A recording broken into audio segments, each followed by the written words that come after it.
মতুয়াগড়ে সব থেকে বাম শহরে মমতা ব্যানার্জি সেখানে সভা করেছিল, এবার বিজেপি সেখানে মিছিল করছে, বিজেপি চাইছে নরেন্দ্র মোদীকেও সেখানে নিয়ে গিয়ে সভা করতে, কিভাবে দেখছেন? মতুয়াদেরকে তো দেখুন, মতুয়াদেরকে যে কথা বলা হয়েছিল সেই কথা পালিত হয়নি। আইন পাশ করা হয়েছিল 3টে দেশ 6টা কমিউনিটি, বাংলাদেশ, পাকিস্তান, আফগানিস্তান থেকে যারা হিন্দু, শিখ, পার্সি, জৈন, বুদ্ধিস্ট, 6টা কমিউনিটি যারা আসবে তাদের কোনো চিন্তা না, সব নাগরিকত্ব হয়ে যাবে। হয়েছে? লক্ষ লক্ষ মতুয়ার নাগরিকত্ব হয়, তারা ভোটার লিস্টের নাম ঢোকাতে পারছে না। আমি সেদিনও বলেছি, আজও বলছি, আগামী দিনে বলবো। হয়তো আইনগুলো করছে, টার্গেট করছে মুসলমানকে, এমনি তো হয় না। আইনগুলো সমস্ত টার্গেট মুসলমান।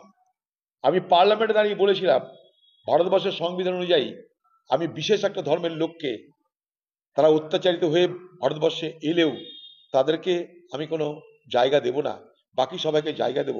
এটার মধ্যে কিন্তু সংবিধান লঙ্ঘিত হচ্ছে, আমাদের সংবিধান লঙ্ঘিত হচ্ছে। আমাদের সংবিধান কখনো এইভাবে ধর্মের ভিত্তিতে কাউকে নাগরিকত্ব দেওয়া না দেওয়া এর সিদ্ধান্ত নেয়নি।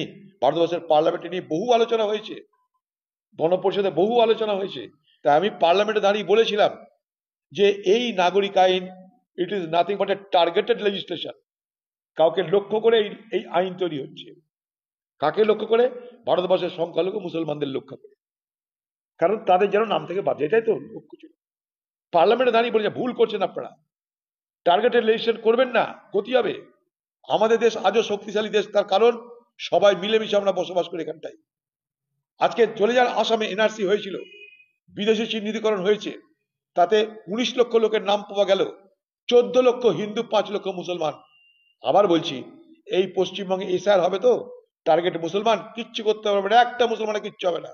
কারণ মুসলমান জানে আমাকে আক্রমণ করবে, আমাকে টার্গেট করবে, আমাকে ভোটার লিস্টের নাম কাটার জন্য সমস্ত চক্রান্ত হচ্ছে। সমস্ত কাগজপত্র চকাচক তাদের বাড়িতে রাখা আছে, ভাঁজ করে সুন্দর করে ন্যাপথলিন দিয়ে, পারফিউম দিয়ে, আতর দিয়ে রাখা আছে, কোনো চিন্তা নাই। বিজেপি বালাদের এই ষড়যন্ত্র সফল হবে না। মাঝখান থেকে মরবে কিন্তু গরিব হিন্দুরা, শিডিউল কাস্ট হিন্দু, পিছিয়ে পড়া হিন্দু। তারা জানে এটা তো ওদেরই জায়গা, বিজেপি মানে ওরাই, বিজেপিও হিন্দু, আমরাও হিন্দু, তাদের 12টা বাজবে এবং বাজছে। আইন তো আইন, খোঁজ নিয়ে দেখুন আপনারা, আগামী দিনে কত হিন্দুর নাম বাজবে দেখুন খালি। বিহারে কিছুটা বিরাট একটা এলাকায় সংখ্যালঘু মানুষের সঙ্গে সঙ্গে পিছিয়ে পড়া মানুষ, দলিত সম্প্রদায়ের মানুষ, তাদের নাম প্রচুর বাদ গেছিল। এখানে সংখ্যালঘু মানুষরা জানে আমাকে আক্রমণ করবে, তারা তৈরি, কিচ্ছু করতে পারবে না।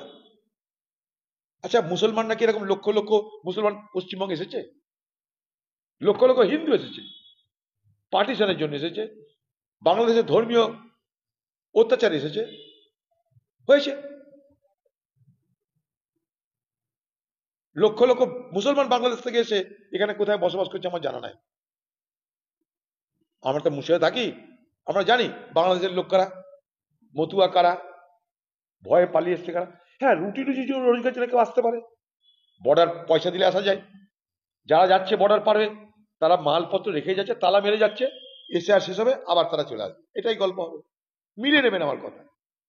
তারা ছুটি কাটাতে যাচ্ছে বাংলাদেশ, আর ফ্রিতে তারা যেতে পারছে বাংলাদেশে ছুটি কাটাতে। তালা চাবি মেরে ঘরের লোককে, পাশের লোক দেখিস ভাই আমরা যাই কদিন বাংলাদেশ, এসে আর পার করলেই চলে আসবে, সব চলে আসবে। মিলিয়ে নেবেন আমার কথা। হলো।